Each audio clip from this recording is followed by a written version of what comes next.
Over 7 weeks, participants from the Ministry of Education Resource Unit for the Blind and Visually Impaired and the Guyana Society for the Blind harvested more than 450 heads of lettuce, among other greens like callaloo and celery.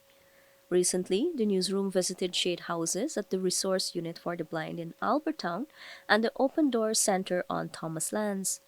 Project coordinator Shannon Forsyth explained that GCOPD aimed to provide people with disabilities with skills that could help them generate their own income.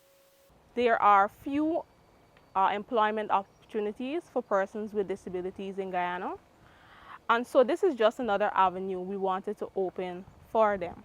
So this is both for persons who are students in the special education needs schools, persons who are a part of centers like the Open Door Center, which is for adult students. And we also wanted to incorporate adults who are persons with disabilities, just to give them a new skill, somewhere that they can come out, get some exercise, socialize.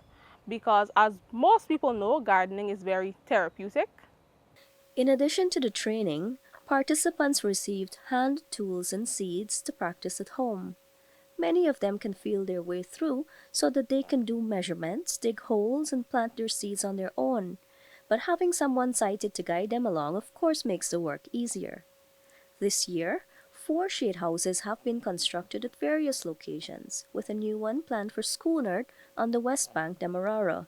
It's good for persons with disabilities to be exposed to different skills, have different experiences. In Guyana especially, they're often closeted at home.